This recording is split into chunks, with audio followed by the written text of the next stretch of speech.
Hey everybody, I hope you had a great year. I just wanted to let you know that I'm still here. I've been pretty much locked down in work, doing a lot of stuff there, so I haven't really had much time for research. But being that this is that time of year, I thought I would share something real quick just so that you might take a look at it and contemplate a little bit. So Christianity is very similar to what we see in other religions. It's just told differently with a different narrative. It's a different story. But we see that the verses that are assembled together are actually borrowed from and taken from other things that date all the way back even before Christianity. We see these same things in ancient Egypt. We see them in Gnosis as well. In Colossians 1:16, for example,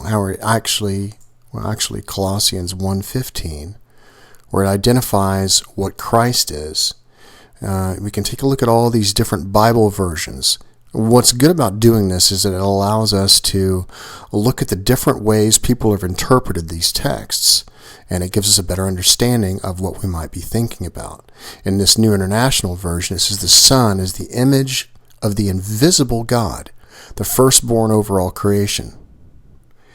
Here it says Christ is the visible image of the invisible God. So in other words, Christ is something that you can actually see, and it's visible, but it is a copy of the invisible. And this is something that Plato described for us a long time ago. In the archetypal realm, in the spiritual realm, when we have the invisible forms that are existing, the visible form are basically a copy of that, but it's not a perfect copy. It is a copy of what is in the invisible realm. So Christ is the invisible image of the invisible God. He existed before anything and was created and was supreme over all creation. He is the image of the invisible God, the firstborn over all creation. And when we think of the firstborn over all creation, cosmos, we think of the first thing that happens in a cosmos are the production of stars that usually come from nebula or black holes or these types of things. And there's many of these throughout all over the universe, but it's the firstborn over a system of creation. Down here in the King James Bible, it says, the image of the invisible God, the firstborn of every creature, which gives us an understanding that there's this as above, so below correspondence between man and the universe. Because up here it's over all creation, down here it's over every creature. So the firstborn of every creature, or the firstborn of all creation.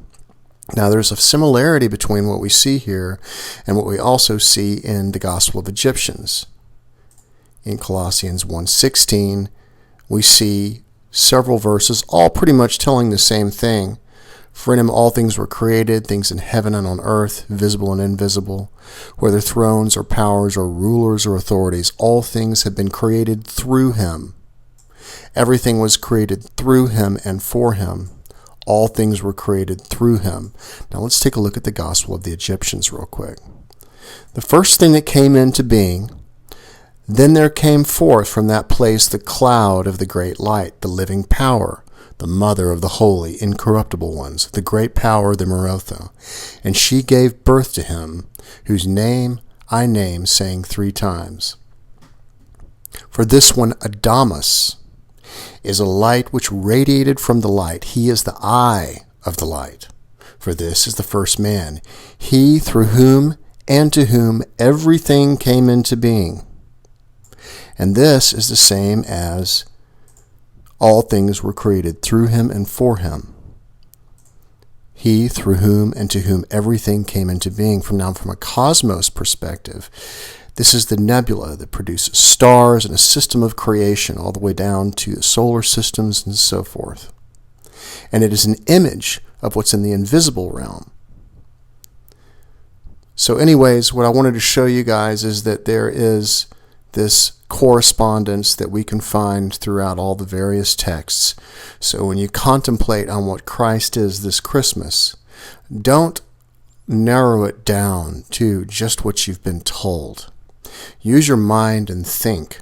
There's many texts out here from gnosis to ancient Egyptian texts and so forth that help shed light on the understanding. And of course, beyond that, the symbolism is the best way to help you understand this type of thing. Inside this Proverbs thing, it says Jesus in the cosmos. And it actually has Jesus right on top of the Orion Nebula that you can see right there. There's a copy of right here. So this also is in alignment with what we just read. The firstborn over all creation, the visible image of the invisible God. So something for you to keep in mind.